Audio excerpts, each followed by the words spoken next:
nga naay nangutana natin mga dol. Unsaon day pag waterproofing ni hunod mga akong CR dito sa babaw ni Lekman. Ingatan niya mga kaidol. Pilmero na yung baton, magkuha kag brush. Mo imong ilimpyo-limpyuhan imong CR sud nga na kaidol. Kani kay gamit ang brush kay silig lanok di na makuha ang mga abog-abog. Sigurado agad nga wa nay abog mabilib. Ha?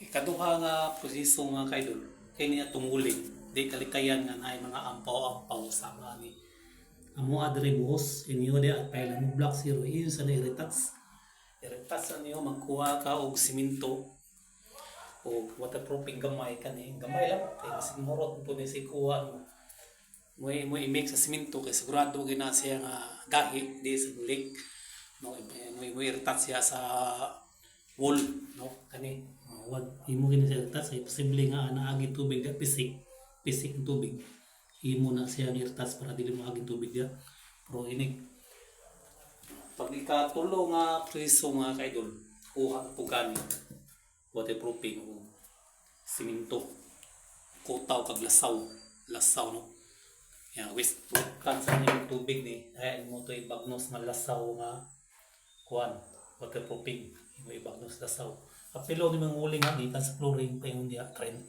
kapilo na mo bagnos ng muling kaya ron dili mo mga pisik-pisik mo niya kaligo ana na yung mga pampaw dia posible nga di mo agi tubig.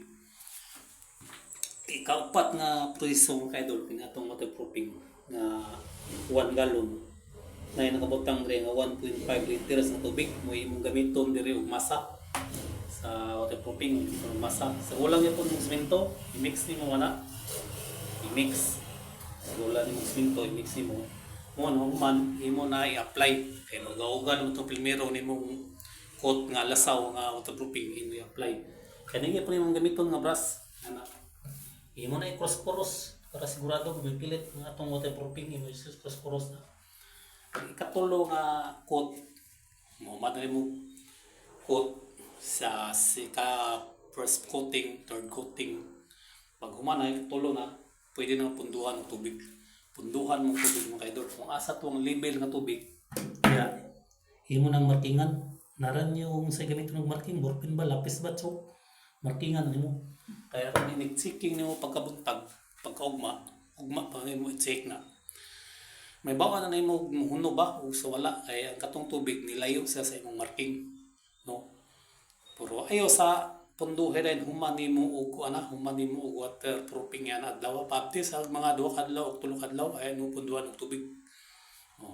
Pag humana na kung wala gani tan-aw nimo sa ubos nimo nga ni huno ba o sa wala. Kung wala ni huno ba okay humana tiles pwede na mo i-tiles dayon nimo kay wala na siya ni huno. Pwede mo i-tiles ni unsay mo tiles ikaw ba mo tiles manuhol pa kag tiles pwede na i-tiles kay wala naman niunog kay ang tubig nga imong gipundo wala man na layo sa marking mga kaidol o marat pa mga kaidol dahil salamat ang link na sa comment section palihog like og share.